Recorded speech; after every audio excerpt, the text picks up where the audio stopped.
Yo soy Padre del Valle, y esto es Realidad Mexico. Antes de comenzar, quiero que hagas algo por mí.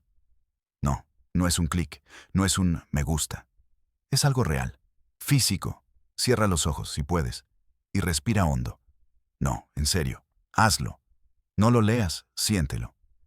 Siente el aire entrando por tu nariz. Nota su temperatura. ¿Es frío? ¿Tibio? ¿Húmedo? Siente cómo viaja por tu tráquea. Una corriente de vida descendiendo hacia tu núcleo. Siente cómo expande tu pecho, cómo empuja tus costillas hacia afuera, reclamando espacio.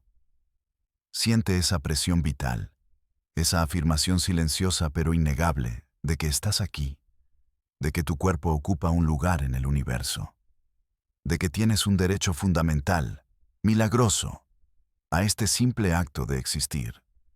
Mantén el aire dentro por un segundo. Siente la plenitud. Ahora, suéltalo lentamente. Y mientras lo haces, imagina que esa próxima bocanada no llega. Imagina que el derecho a tomarla te es negado. Imagina que cada inspiración no es un acto reflejo, sino un permiso que debes solicitar. Que alguien más, con sus propias manos, su propia voluntad, decide si tus pulmones merecen llenarse o no. Que tu cuerpo, este conjunto de huesos y carne y sangre que llamas yo, tu tiempo, tu voluntad, tus pensamientos, tu existencia misma, es una propiedad. Un activo listado en el inventario de otra persona, junto a una mesa vieja y un par de vacas flacas. Si sientes algo al imaginar esto, aunque sea una pequeña punzada de injusticia, un nudo helado de náusea en el fondo del estómago, una chispa de rabia, entonces este canal es tu lugar. No te pido que te suscribas. No te pido que actives notificaciones. Esas son acciones vacías, clics en un vacío digital, gestos que el algoritmo cuenta pero que el alma no siente. Te pido que te unas, que te conviertas en un testigo más en el juicio contra el olvido, que prestes tus ojos, tus oídos y tu conciencia. Porque la historia que voy a contarte no es un cuento de terror para asustarte en la noche. No es ficción para entretenerte. Es un testamento. Un documento notariado con la tinta invisible del silencio, sellado con el lacre de la indiferencia y archivado en el corazón más profundo, polvoriento y olvidado de Sonora.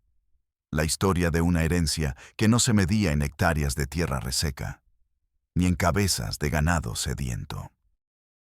Se medía, gramo a gramo, en el alma de una niña. El desierto de Sonora no perdona, no negocia, no conoce la piedad.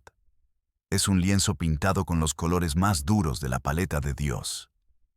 El ocre de la tierra agrietada, el verde cenizo de los matorrales espinosos y el azul implacable de un cielo sin nubes, que es, en sí mismo, una sentencia. Es una tierra de extremos absolutos. De un sol que blanquea los huesos hasta volverlos parte del paisaje, y de noches tan frías que congelan el alma y hacen que las estrellas parezcan esquirlas de hielo en un manto de terciopelo negro. Aquí, el viento no susurra, araña la piel, silba entre los saguaros como un espíritu atormentado. Y el silencio no es paz. Es la expectación tensa de la presa que sabe que el depredador está cerca, que siempre está cerca. En este lugar, las tradiciones son más antiguas que las leyes de los hombres. Son raíces retorcidas y profundas que se aferran a la tierra y a las almas con la misma tenacidad que un mezquite. Y a menudo estrangulan cualquier brote de modernidad o de justicia. Aquí, la palabra de un padre es más pesada que una sentencia judicial dictada en una corte lejana y climatizada. Y el silencio, el pacto de no ver, de no escuchar, de no nombrar la oscuridad que anida en la casa del vecino, es la forma más común y letal de complicidad. En un pueblo perdido, un punto de adobe y polvo en la inmensidad. Un caserío sin nombre en los mapas oficiales. Un hombre llamado Ricardo estaba muriendo. No moría de una enfermedad repentina y dramática que mereciera la compasión de los demás. Moría como muere todo en el desierto. Lentamente, con una agonía seca, sin aspavientos. Se estaba secando por dentro, como un árbol al que le han negado el agua durante décadas. Lo consumía el sol que había curtido su piel hasta convertirla en un cuero agrietado e inhumano. Las décadas de trabajo que habían torcido sus huesos hasta darles formas antinaturales. Y un rencor tan viejo, tan árido y tan implacable como la tierra que pisaba. Ricardo tenía poco que dejar a este mundo. Su legado era tan miserable como su vida. Una casa de adobe con más grietas que muros sólidos, por cuyas fisuras se colaba el polvo en verano y el frío cortante en invierno. Unas cuantas cabezas de ganado tan flaco que se les podían contar las costillas a 20 pasos, animales que parecían esqueletos andantes. Una deuda en la única tienda de abarrotes del pueblo y la desconfianza profunda de todos sus vecinos. Y una hija. Sofía. Tenía 16 años, aunque en sus ojos habitaba una quietud que no correspondía a su edad. Una quietud de siglos. Eran los ojos de su madre, grandes y oscuros como pozos sin fondo. El único rasgo que la tiranía de Ricardo no había logrado borrar de ella. Su madre era un fantasma, una mujer cuyo nombre se había erosionado con el tiempo, desaparecida del paisaje y de la conversación hacía mucho. Algunos decían en susurros, cuando creían que nadie los oía, que había huido con un camionero, incapaz de soportar un día más la crueldad silenciosa y asfixiante de Ricardo. Otros, con una mirada sombría hacia la tierra seca que rodeaba la casa, insinuaban que el desierto se la había tragado, que quizás Ricardo la había ayudado a desaparecer. Nadie preguntaba mucho. Nadie quería saber la verdad.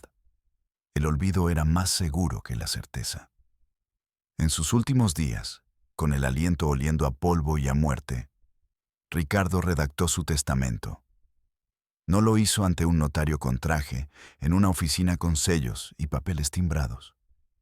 No usó el lenguaje frío y preciso de la ley. Lo escribió en una hoja arrancada de un cuaderno escolar de Sofía, con la punta mordida de un lápiz de carpintero. Su mano, callosa y deformada por el trabajo, temblaba sobre el papel. Pero no por la debilidad de la enfermedad.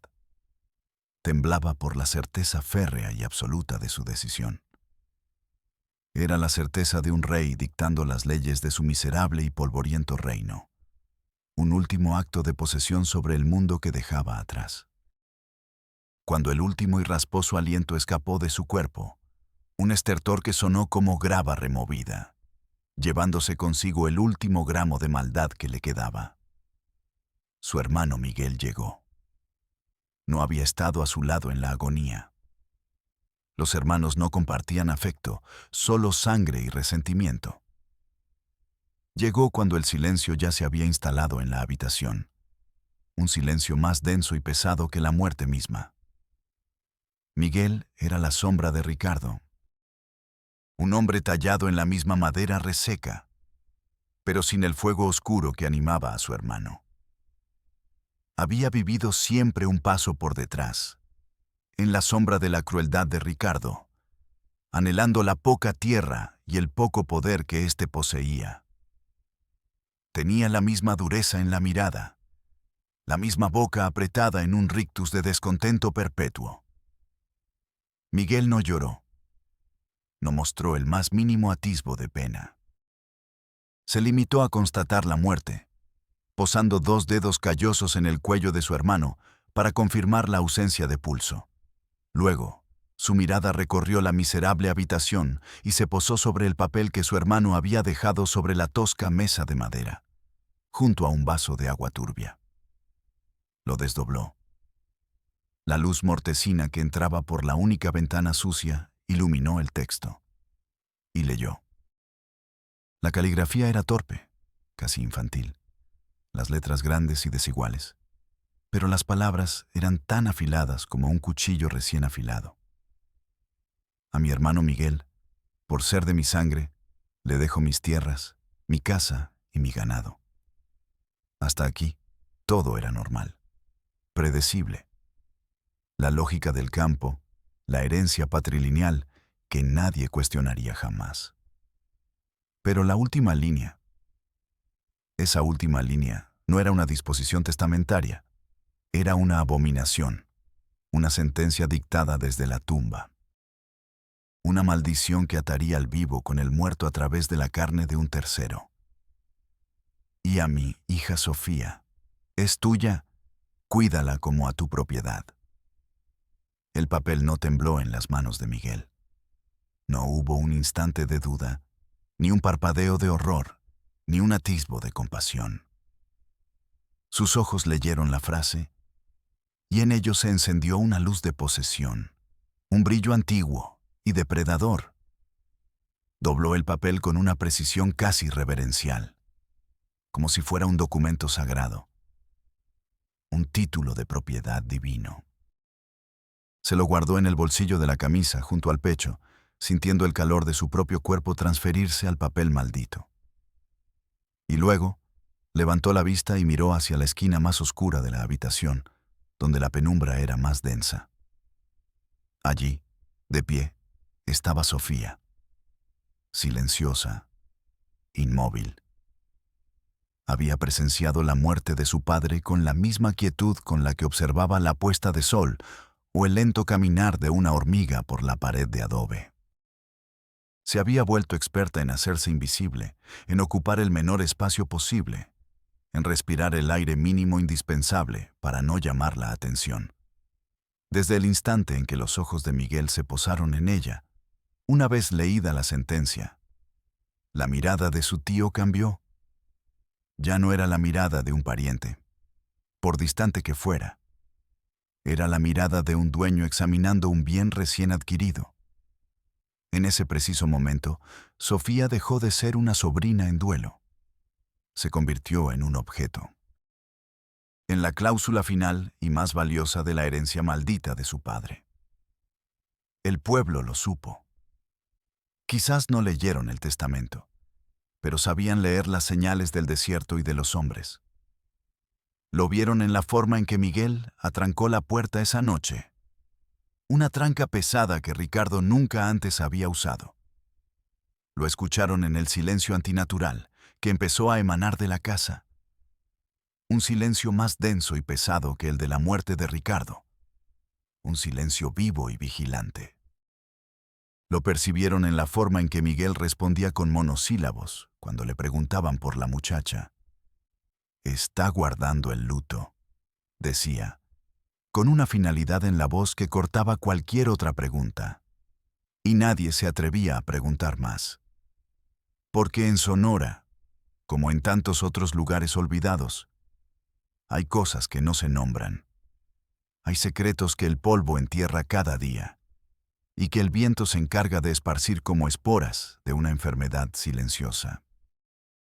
Y el sistema, el gran y abstracto sistema de justicia y protección, con sus leyes y sus protocolos, sus fiscalías y sus comisiones, estaba a cientos de kilómetros de distancia, en otra realidad.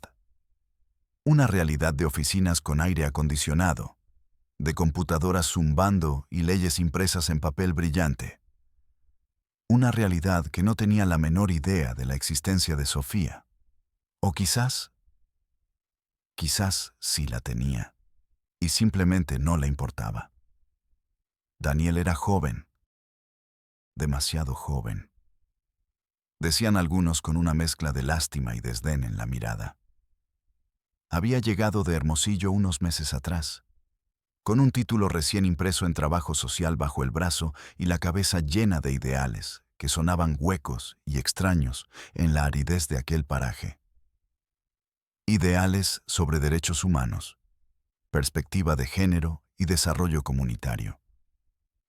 Palabras que se secaban en el aire antes de llegar a los oídos de la gente. Le habían asignado la zona más remota, la más olvidada, la que nadie más quería. Un castigo disfrazado de oportunidad para foguearse. Su trabajo era simple en teoría, un párrafo pulcro en su descripción de puesto. Identificar familias en situación de vulnerabilidad. Canalizar apoyos del gobierno. Ser el rostro humano y amable del sistema. Pero el rostro de Daniel pronto empezó a llenarse de polvo, de sudor y de una frustración que le carcomía los ideales por dentro, como el óxido al metal. Las puertas se le cerraban en la cara con una parquedad que dolía más que un insulto. Las miradas que recibía eran de una desconfianza ancestral. Él era el extraño, el licenciado, un hombre de la ciudad con sus carpetas llenas de formularios, sus preguntas que a nadie le interesaba responder y sus zapatos que nunca terminaban de acostumbrarse al polvo. Empezó a escuchar susurros. Fragmentos de conversaciones que se cortaban en seco cuando entraba en la única tienda del pueblo a comprar una botella de agua. Frases sueltas, lanzadas al aire caliente y denso como piedras. Menciones a la pobre de Sofía, al genio de Miguel, a la herencia del diablo. Las palabras flotaban a su alrededor, pero se deshacían como el humo cuando intentaba atraparlas, cuando se acercaba a preguntar directamente. Nadie quería hablar. Nadie quería problemas con Miguel. Nadie quería señalarse. El miedo era un miembro más de cada familia, sentado a la mesa, silencioso y omnipresente. Daniel sentía que había un muro invisible, un pacto de silencio tan sólido como el adobe de las casas. Un pacto que protegía algo oscuro, algo podrido en el corazón de la comunidad. Su instinto, ese que aún no había sido aplastado por la burocracia y los informes trimestrales, le gritaba que allí pasaba algo terrible. Decidió visitar la casa de Ricardo, ahora la casa de Miguel.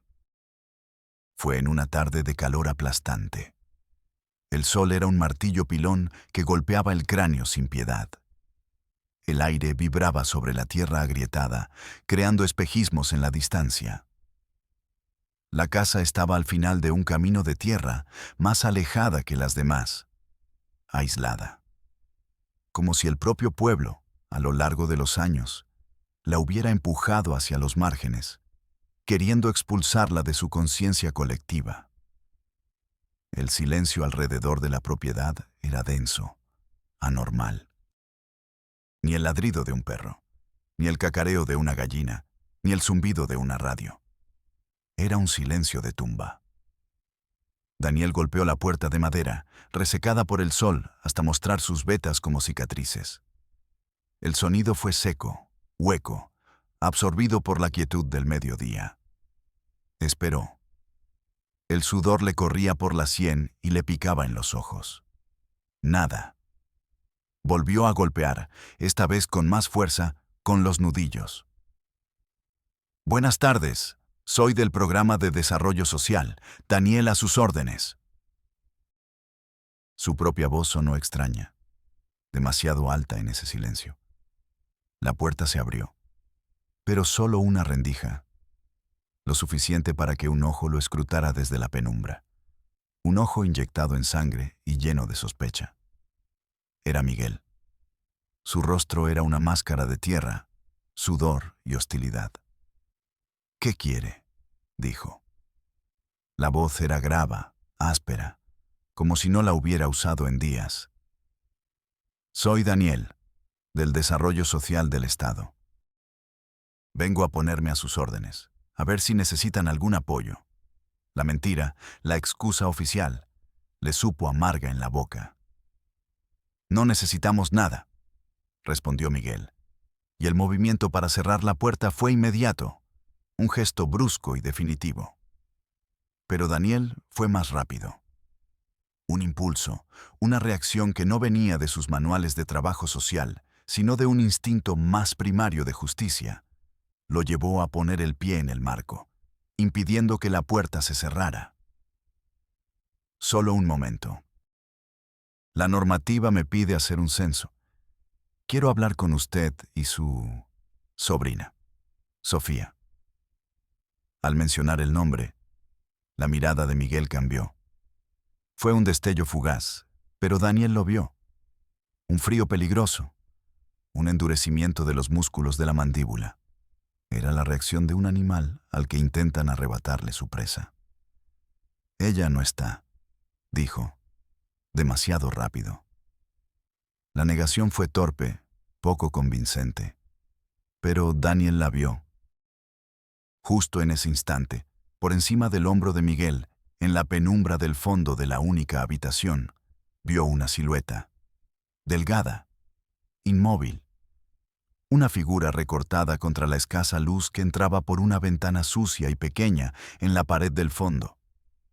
Fue solo un segundo, un fotograma robado al tiempo. Pero en ese segundo, los ojos de Daniel se encontraron con los de ella. Y lo que vio lo dejó sin aliento. Un golpe de aire helado en medio del infierno de calor. Eran unos ojos vacíos, apagados, muertos, como los de un animal enjaulado que ya ha perdido toda esperanza de escapar, que ha renunciado a luchar y simplemente espera el final. No había miedo, no había tristeza, no había ira, no había nada, solo un abismo, un pozo de ausencia tan profundo que Daniel sintió vértigo al asomarse a él. La puerta se cerró con un golpe violento que casi le atrapa el pie. El sonido del cerrojo de hierro al correr por dentro fue rotundo, definitivo, como el cierre de un sarcófago. Daniel se quedó quieto, de pie, frente a la madera silenciosa. El corazón no le latía en el pecho, sino en la garganta, un tambor desbocado que amenazaba con ahogarlo. Un frío helado le recorrió la espalda. A pesar del calor de 40 grados que lo asfixiaba, no era miedo a Miguel y su evidente hostilidad. Era algo peor. Era el terror primordial de haber mirado directamente a un abismo de sufrimiento humano y haber comprendido que ese sufrimiento se había convertido en la normalidad para quien lo padecía. Supo, con una certeza absoluta que le erizó la piel, que dentro de esa casa de adobe el infierno no era una metáfora, sino una rutina diaria. Ya no eran susurros en la tienda, ya no era una corazonada. Ahora era una imagen imborrable. La imagen de unos ojos muertos en el cuerpo de una niña de 16 años. Regresó a su pequeña oficina improvisada, una habitación prestada en la comisaría ejidal, con un escritorio metálico, una silla desvencijada y un ventilador que solo lograba mover el aire caliente de un lado a otro. Se sentó. Las manos le temblaban de una forma que no podía controlar. Miró la pila de formularios en su escritorio. Formularios para solicitar despensas, para becas de estudio, para apoyos a la vivienda. Leyó los encabezados, las casillas, las opciones. Ninguno de ellos tenía un apartado para alma robada. Ningún formato estaba diseñado para denunciar una herencia maldita. No había un código de procedimiento para ojos vacíos. El sistema para el que trabajaba, con todas sus buenas intenciones impresas en folletos de colores, estaba diseñado para paliar la pobreza material, no para combatir la maldad pura y arraigada. Pero Daniel era joven, y a pesar de la frustración, todavía creía. Creía que las leyes escritas en la capital del estado, en la constitución del país, significaban algo en aquel rincón olvidado de Sonora. ¡Qué ingenuo era! Estaba a punto de descubrir que el verdadero desierto no era el que lo rodeaba. con sus cactos y sus alacranes. Era el que habitaba en los corazones de los hombres que debían impartir justicia. La primera puerta que tocó, después de la de Miguel, fue la del comisario ejidal, don Aurelio. Un hombre mayor, con la piel tan curtida por el sol que parecía parte de la tierra, y unos ojos pequeños y astutos que lo medían todo, calculando riesgos y alianzas. Lo recibió en el porche de su casa, meciéndose en una silla de madera vieja que crujía rítmicamente, un metrónomo marcando el lento paso del tiempo en el pueblo. Daniel le explicó la situación. Lo hizo con cuidado, eligiendo cada palabra, sin acusar directamente para no ponerlo a la defensiva. Habló de su preocupación por el bienestar de la joven Sofía, de su completo aislamiento, de la mirada vacía que le había helado la sangre, de la hostilidad de Miguel. El comisario lo escuchó sin interrumpir, con una paciencia que parecía infinita. Masticaba una ramita seca, moviéndola de una comisura a la otra con una habilidad consumada. Cuando Daniel terminó, con la voz cargada de una urgencia que no parecía hacer mella en el anciano, el hombre escupió la ramita al suelo polvoriento. «Mire, jovencito», dijo, con una calma exasperante. Ricardo era un hombre de carácter, duro como esta tierra, pero era de aquí. Miguel es igual, es su sangre. Son gente de pocas palabras, de mucho trabajo. Pero la chica, insistió Daniel, inclinándose hacia adelante, tratando de transmitirle su alarma. Le aseguro que no parece estar bien. Hay algo muy malo ahí dentro. No sale nunca. Está aislada del mundo. El comisario se encogió de hombros, un gesto lento y definitivo que parecía decir que la conversación había terminado. Son cosas de familia. El luto es pesado. Cada quien lo lleva a su modo. Y usted, con todo respeto, es de fuera. No entiende nuestras costumbres. Aquí las cosas se arreglan adentro de las casas, no afuera. Las costumbres no pueden estar por encima de los derechos humanos de una persona, replicó Daniel, sintiendo cómo la frustración comenzaba a hervirle en el estómago. Un sabor ácido en la garganta. Don Aurelio dejó de mecerse. El crujido de la silla cesó, y el silencio se hizo pesado, cargado de significado.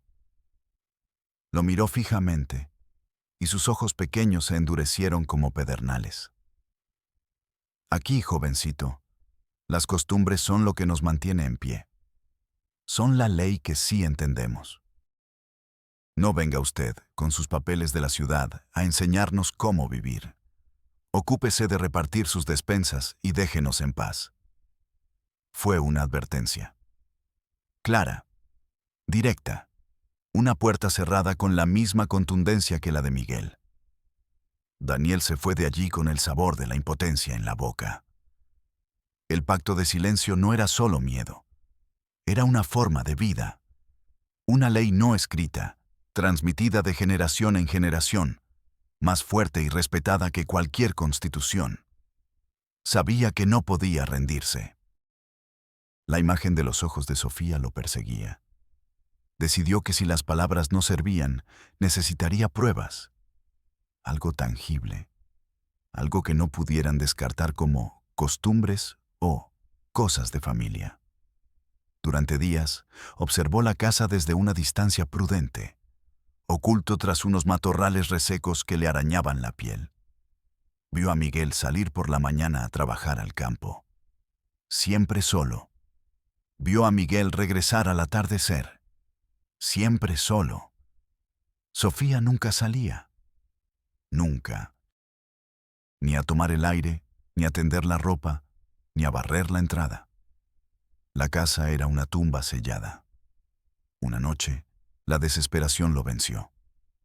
La idea de ella, encerrada en esa oscuridad, era una tortura. Esperó a que la luna se ocultara tras una nube espesa. Se acercó a la casa sigilosamente, como un ladrón, con el corazón golpeándole contra las costillas. Cada crujido de la tierra bajo sus pies sonaba como una explosión en el silencio de la noche. Se asomó por una de las ventanas laterales. El vidrio estaba cubierto por una gruesa capa de polvo y mugre, roto en una esquina. Apretó la cara contra el cristal frío, conteniendo el aliento, y esperó a que sus ojos se acostumbraran a la penumbra del interior, apenas iluminado por la débil luz que se filtraba desde el exterior. Y la vio. La silueta de Sofía estaba sentada en una silla de madera en medio de la habitación principal. Miraba fijamente a la pared de adobe, inmóvil, como una muñeca de trapo abandonada por un niño cruel. Y entonces vio algo más, algo que hizo que la sangre se le helara en las venas. Vio una cadena, delgada, oxidada, pero inconfundiblemente una cadena. Salía de su tobillo derecho y se perdía en la oscuridad del suelo, donde seguramente estaría anclada a una argolla de hierro. Daniel sintió que el aire se le escapaba de los pulmones, en un silbido ahogado. Tuvo que apoyarse en la pared de adobe para no caerse de rodillas. El frío. Otra vez ese frío interior. Un frío que quemaba, que no tenía nada que ver con la temperatura de la noche. Se quedó allí, paralizado por el horror puro. La imagen era irreal, anacrónica, medieval, una escena arrancada de una pesadilla que estaba sucediendo a pocos metros de él, en pleno siglo XXI. Sacó su teléfono móvil con las manos temblorosas, casi dejándolo caer. El sudor le hacía resbalar el aparato. Intentó tomar una foto a través del cristal sucio, luchando contra el reflejo y la oscuridad. La imagen que logró capturar salió borrosa, oscura, granulada. Pero la silueta era inconfundible, y con suficiente atención, forzando la vista, la línea fina y oscura de la cadena era visible contra la palidez de su pierna. Era su prueba, su única y terrible prueba. Se retiró con el mismo sigilo con el que llegó, pero se sentía diferente, contaminado, cómplice por el mero hecho de haber visto y no haber podido hacer nada en ese instante. Esa noche no durmió. Cada vez que cerraba los ojos, veía la cadena. Sentía el frío del hierro en su propia piel. Al amanecer, sin haber dormido un minuto, con los ojos enrojecidos y la mente febril, condujo las 2 horas que lo separaban de la cabecera municipal. Fue directamente a la agencia del Ministerio Público. Un edificio de cemento, gris, funcional y desalmado. La antítesis del paisaje desértico. Esperó casi 1 hora en una sala con sillas de plástico naranja para ser atendido. Finalmente, un agente joven, con el uniforme un poco arrugado y una expresión de aburrimiento crónico, lo llamó desde su escritorio. Daniel se sentó frente a él. Le explicó todo, desde el principio.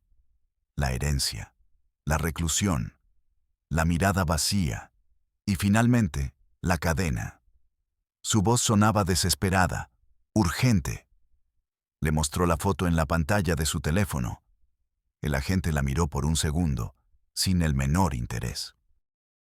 Ni siquiera amplió la imagen. «Esto no prueba nada», dijo, con un bostezo mal disimulado. «Puede ser cualquier cosa.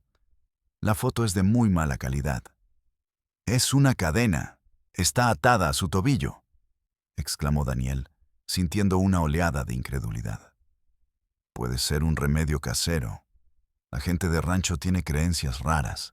Se atan hilos, pulseras de listón, para el mal de ojo o para que no se los lleve el diablo». El agente sonrió con suficiencia. «Le digo que no era un hilo, era una cadena de hierro. La vi con mis propios ojos». El agente suspiró, un sonido largo y cansado. Se reclinó en su silla, que crujió en protesta bajo su peso. Mire, licenciado, el protocolo es claro. Sin una denuncia formal de la víctima, no podemos hacer nada. Es su palabra contra la de este señor Miguel. La víctima no puede denunciar. Está secuestrada, encadenada. Casi gritó Daniel, golpeando el escritorio con la palma de la mano. Esa es una acusación muy seria. Y usted no tiene pruebas contundentes. ¿Tiene testigos dispuestos a declarar? Daniel pensó en el comisario Ejidal, en su advertencia velada. Pensó en las miradas esquivas de la gente del pueblo. Nadie quiere hablar, admitió en voz baja, derrotado. Pues ahí lo tiene, dijo el agente, con una sonrisa de suficiencia, como si hubiera resuelto un complejo caso. No hay caso. Es un asunto familiar. Le recomiendo que no se meta donde no lo llaman. A veces, por querer ayudar, uno solo empeora las cosas para todos. Daniel se quedó sin palabras, con la boca seca. El hombre frente a él no era un protector de la ley. Era un burócrata del horror, un archivador de tragedias. Le estaba diciendo, con otras palabras, que el silencio del pueblo era la política oficial de su oficina. Salió de allí sintiéndose mareado. El sol del mediodía lo golpeó como un puño. Se apoyó en la portezuela caliente de su coche, respirando con dificultad. La frustración era una bola de fuego en su estómago. El sistema no estaba roto. Era peor. Funcionaba perfectamente según su propio diseño. Estaba diseñado para protegerse a sí mismo, para evitar complicaciones, para mantener las estadísticas bajas. Estaba diseñado para no ver, para no escuchar, para no actuar. La justicia no era ciega, era voluntariamente indiferente. Daniel necesitaba entender, no solo qué estaba pasando, sino por qué. ¿Cómo era posible que una comunidad entera se volviera cómplice de una atrocidad así? ¿Cómo la maldad podía echar raíces tan profundas y volverse parte del paisaje, tan normal como un cacto saguaro? Regresó al pueblo, pero esta vez su enfoque fue diferente. Ya no buscaba testigos para una denuncia inútil. Buscaba la historia, el origen de la podredumbre. Encontró a una anciana, doña Elvira. Vivía sola en una pequeña choza en las afueras del pueblo. La gente decía que estaba loca, que el sol le había secado el cerebro. Decían que hablaba con los muertos y con los coyotes. Quizás por eso, porque vivía más en el mundo de los espíritus que en el de los hombres, ya no le tenía miedo a los vivos. Daniel no llegó con preguntas. Le llevó comida, botellas de agua purificada. Se sentó con ella durante horas, en un banco de madera afuera de su choza, sin decir casi nada. Simplemente escuchando el sonido del viento entre los matorrales. Al tercer día de sus visitas silenciosas, ella habló. «Preguntas por el diablo de Ricardo», susurró Elvira, sin mirarlo.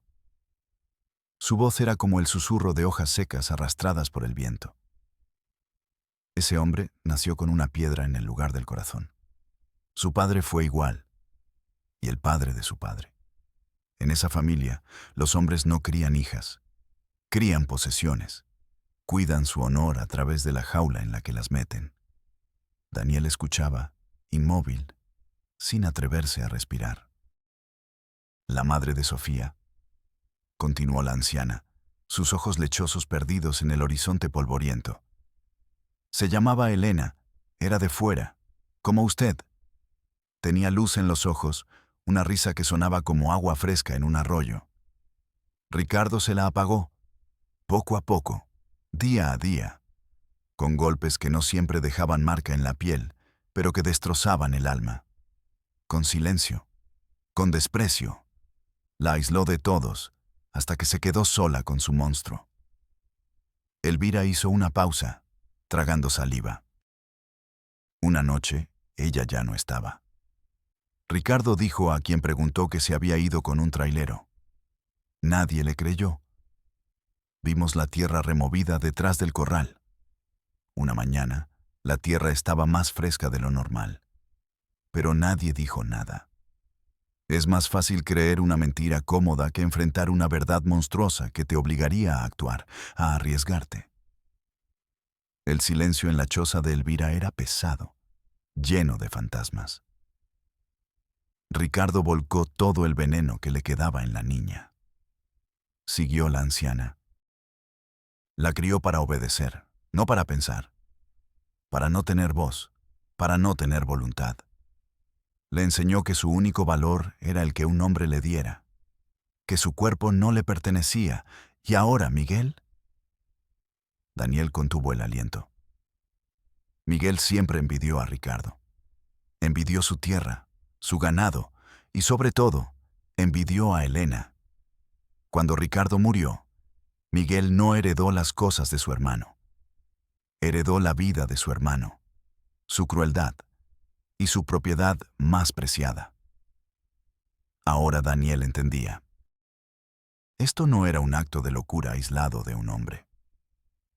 Era el resultado final, la conclusión lógica de generaciones de misoginia, de una cultura de posesión tan arraigada que se había vuelto invisible para quienes vivían en ella.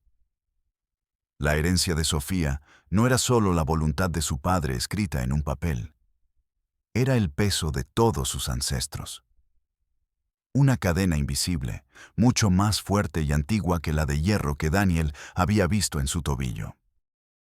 Con esta nueva y terrible comprensión, Daniel supo que tenía que hacer algo que el agente del MP consideraría una locura. Tenía que encontrar ese testamento, el papel, la prueba física de la abominación. Era un riesgo enorme.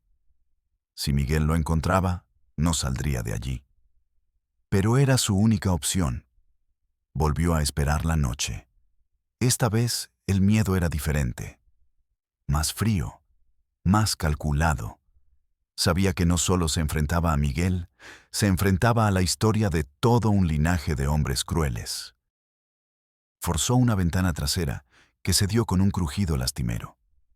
Se deslizó dentro de la casa. El olor. Eso fue lo primero que lo golpeó. Un olor a encierro, a comida rancia, a tristeza estancada, a miedo. La casa era apenas una habitación, un catre en una esquina, una mesa, 2 sillas, y Sofía estaba dormida en el catre, con una manta delgada cubriéndola. No estaba encadenada. El pensamiento de que Miguel solo lo hacía cuando salía, como quien ata a un perro, lo hizo estremecer de rabia. Se movió con un cuidado infinito, conteniendo la respiración. Buscó en un pequeño baúl de madera al pie del catre. Ropa vieja y remendada, herramientas oxidadas, y al fondo, envuelto en un trapo sucio, un fajo de papeles viejos. Ahí estaba, la hoja de cuaderno, amarillenta y frágil, la caligrafía torpe de Ricardo. Daniel la tomó. Las palabras parecían quemarle los dedos. Y a mi hija Sofía. Es tuya. Cuídala como a tu propiedad. El corazón le martilleaba en los oídos, un sonido ensordecedor en el silencio de la casa. Tenía la prueba irrefutable del horror. Se dio la vuelta para irse, con el papel apretado en la mano, y se encontró con los ojos de Sofía. Estaba despierta, sentada en el catre, mirándolo desde la penumbra. No había sorpresa en su mirada, no había miedo, no había alivio, no había nada. Solo ese vacío profundo, insondable, que ya había visto antes. Daniel se quedó congelado, esperando un grito, una reacción que alertara a Miguel si estaba cerca. Pero ella solo lo miraba, en silencio, cómplice silenciosa de su propio cautiverio, porque no conocía otra realidad, porque le habían enseñado que esa era su única existencia posible. Ese silencio fue peor que cualquier acusación, peor que cualquier grito. Fue la confirmación de que el daño ya estaba hecho. de que el veneno había llegado hasta el alma. Daniel salió de la casa con el papel en la mano y el alma hecha pedazos.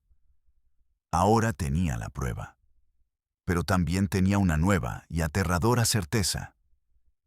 La certeza de que salvar el cuerpo de Sofía sería inútil si no podía hacer nada por el desierto que habitaba en su interior. Con el testamento en su poder, Daniel sintió una oleada de esperanza.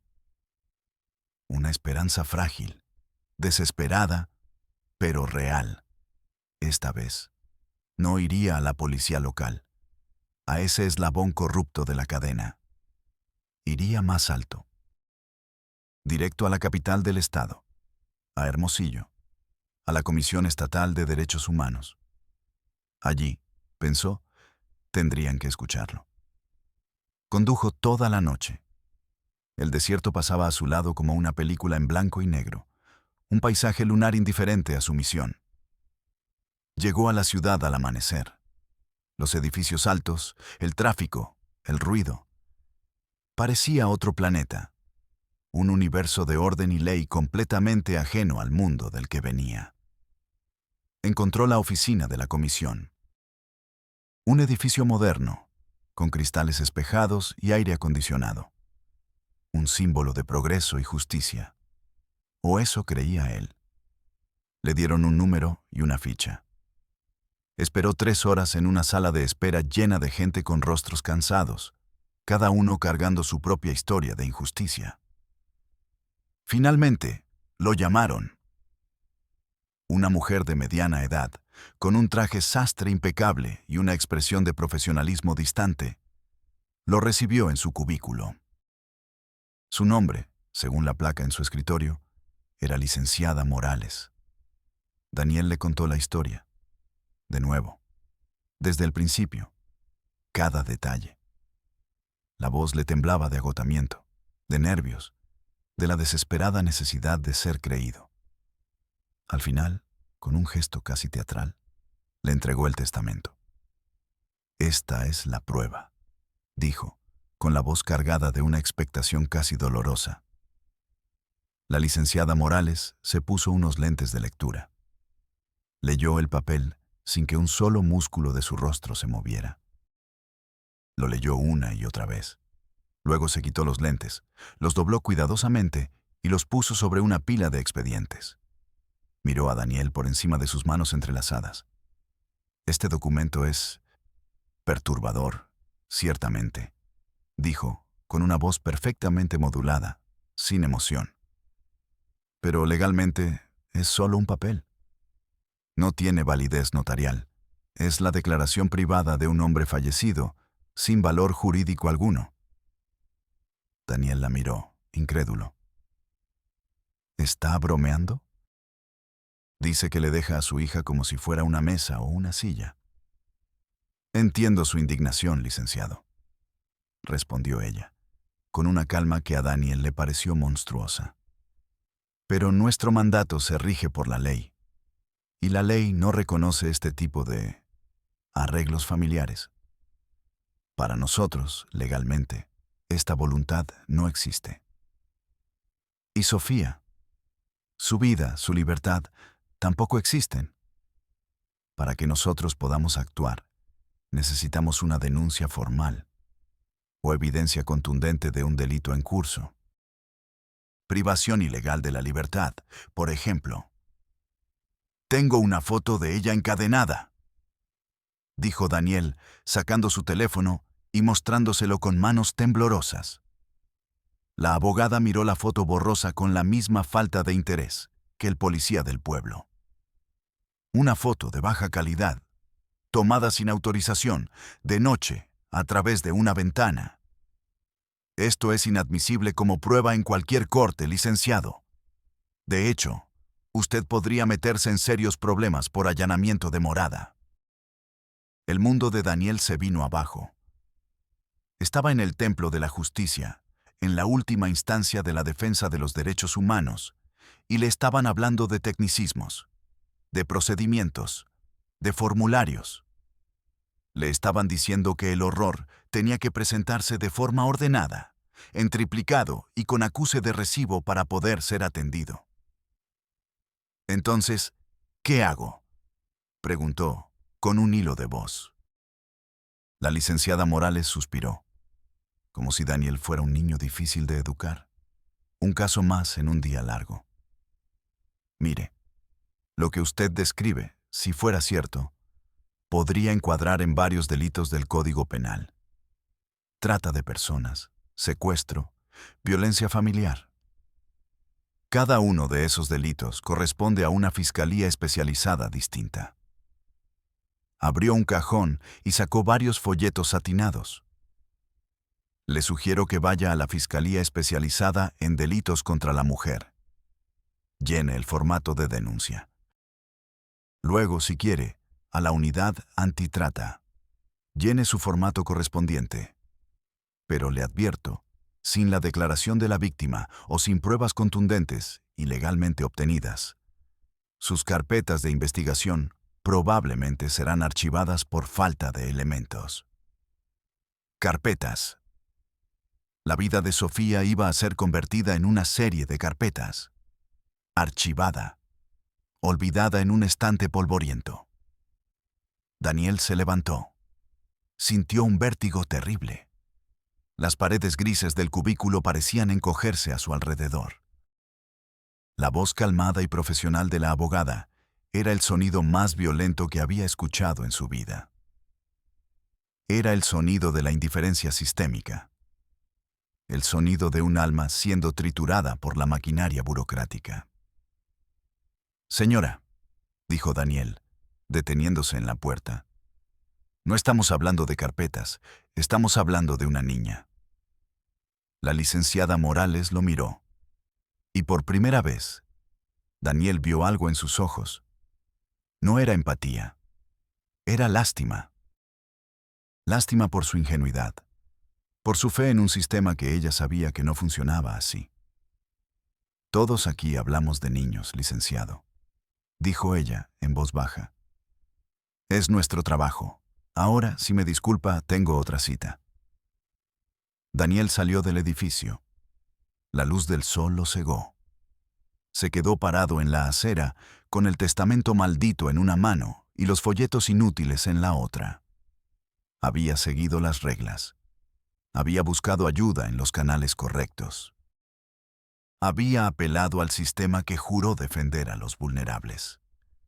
Y el sistema le había dado la espalda. Le había respondido con formularios, con jurisdicciones, con tecnicismos. El sistema no estaba diseñado para salvar a Sofía. Estaba diseñado para proteger a Miguel. Para proteger el statu quo.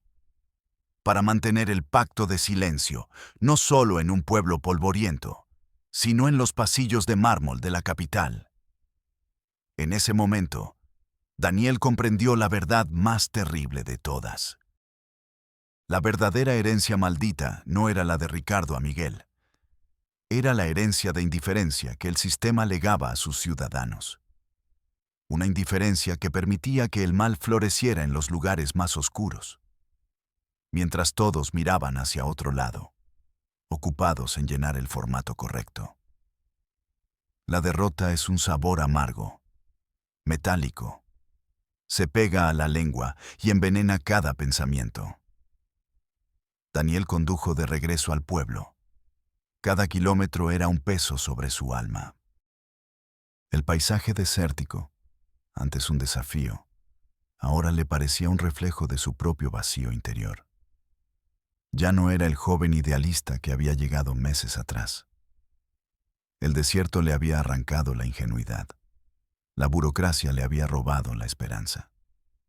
Pero la imagen de los ojos de Sofía seguía allí, grabada a fuego en su memoria. Sabía que no podía salvarla a través del sistema. El sistema era el enemigo. Un enemigo sin rostro, con miles de escritorios y sellos de goma. Así que decidió hacer lo único que le quedaba. Decidió convertirse en un testigo, en un cronista del infierno. Si no podía romper las cadenas de Sofía, al menos podía asegurarse de que el mundo supiera que existían. compró una libreta de pasta dura y empezó a escribir. Todo. Cada día. Con la meticulosidad de un científico observando una plaga. Anotaba las horas en que Miguel salía, las horas en que regresaba, la ausencia total de Sofía en el mundo exterior, los rumores que captaba, las miradas que esquivaba, el silencio espeso y cómplice del pueblo. Su coche se convirtió en un puesto de vigilancia. Su vida se redujo a una sola misión: documentar el horror en tiempo real. Se acercó de nuevo a la casa por la noche. Muchas noches. Ya no para buscar pruebas para un sistema sordo, sino para recordarse a sí mismo por qué lo hacía. Para no acostumbrarse, para no volverse indiferente. A veces la veía a través de la ventana, sentada, inmóvil, un fantasma en su propia vida. Y él era el único que la veía, el único que sabía que existía, el único guardián de su memoria. La soledad de esa tarea era abrumadora. Era un grito en un universo sordo. Un día, un pensamiento se abrió paso a través de su desesperación. Si las instituciones no escuchaban, quizás la gente sí lo haría. El poder sin rostro de la opinión pública. La vergüenza. Recordó haber visto en internet, en noches de insomnio, historias de lugares olvidados. Historias que nadie se atrevía a contar. Historias contadas por una voz grave y compasiva. Una voz que llegaba donde los noticieros y las autoridades no llegaban. La voz de un tal Padre del Valle. En un canal llamado Realidad México. Era una posibilidad remota. Un disparo en la oscuridad. Una botella lanzada al vasto océano de la red. Pero era lo único que le quedaba. Pasó una semana entera escribiendo un correo electrónico. No era un informe, era una confesión. Volcó todo en él. Su frustración, su rabia, su dolor. La historia de Sofía. La historia de la herencia. La indiferencia de las autoridades, con nombres y fechas. Adjuntó la foto borrosa de la cadena y la foto del testamento maldito. Le dio al botón de enviar con el corazón en un puño. Y esperó. Esperó que en algún lugar, al otro lado de miles de kilómetros de cables y servidores, alguien leyera sus palabras. Y que a esa persona sí le importara. No sabemos qué pasó con Daniel. Su correo es la última comunicación que tuvimos de él. No sabemos si Miguel lo descubrió, si el pueblo lo expulsó, o si simplemente se rindió, consumido por la impotencia de ser el único testigo. Pero su testimonio llegó. Su grito no se perdió en el desierto. Llegó hasta nosotros. Y ahora, a través de mi voz, llega hasta ti. La historia de Sofía no ha terminado. Mientras hablamos, mientras respiras ese aire que das por sentado, ella probablemente sigue en esa casa de adobe, mirando una pared, esperando nada. Porque nadie le ha enseñado a esperar algo más que el siguiente amanecer silencioso.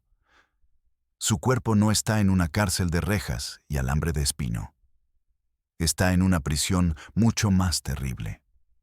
Una prisión hecha de tradición, miedo y silencio. Una prisión validada, sellada y autorizada por la indiferencia de un sistema que prefiere archivar el horror antes que enfrentarlo.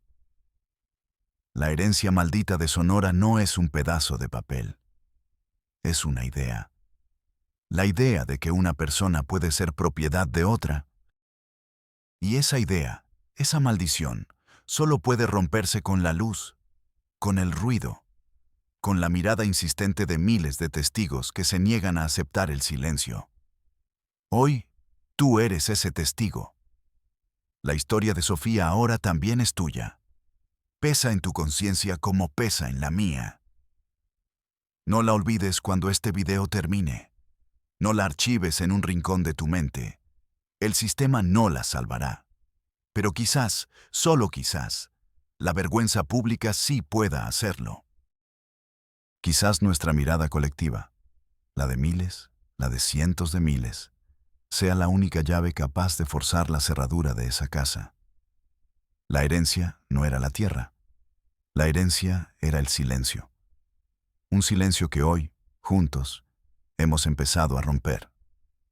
Soy Padre del Valle, y nos vemos en la próxima Realidad México.